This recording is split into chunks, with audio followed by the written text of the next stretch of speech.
I will be talking about Alexander Scriabin today. He was born in 1871 in Moscow and died in 1915 in Moscow. He was known as a composer and pianist. He was influenced by Chopin, like Yevgeny said. Compared to Chopin, there are darker undertones in Scriabin, sometimes with the devil in the background. Scriabin, in his later life, created more dissonant music.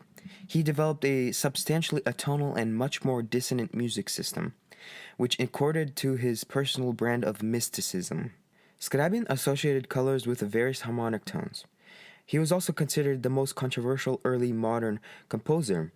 Unfortunately, after his death, his importance in Russia drastically declined after. According to his biographer, Bowers, no one was more famous during their lifetime, and few were more quickly ignored after death. With all of that in mind, let's talk about who he really was in his early days. He trained as a soldier at the Moscow Cadet School from 1882 to 1889. He studied music at the same time. He took piano lessons. He entered the Moscow Conservatory in 1888, studied with many other great composers like Rachmaninoff, and he graduated by 1892. In 1897, he married a pianist, Vera Isakovich. In 1898 and 1903, he taught in the Moscow Conservatory. Later on in his life, in 1904, he devoted himself entirely to compositions. He settled in Switzerland, and he would compose there. After 1900, he was preoccupied with mystical philosophy. That is when we started hearing the strange compositions of Alexander Scriabin. He started touring the US from 1906 to 1907. He gave concerts with Safonov. By then, he wasn't thinking in terms of music alone. He looked forward to an all-embracing mystery.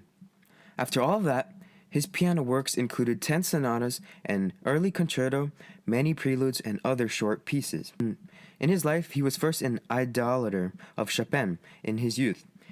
Later, he developed his personal style. As his thoughts became more and more mystical, his harmonic style became ever less generally intelligible. Analysis on his work began in the 1960s. His death was most unfortunate and strange. He found a pimple on his upper lip in April 7th. The furuncle was infected and he was bedridden. He had 2 types of blood poisoning. He died in April 14th. Even though he was a strange person, his weird working mind generated music that possessed and transmitted emotional rapture. Even right now, I am playing one of his compositions, poem Opus 32, number 1. When I play it, I get this strange feeling, like the emotions that he put onto his compositions were very different from all the other composers, and we can see that in his style. It's very difficult for me to interpret his music, but overall his music is very rich and intense.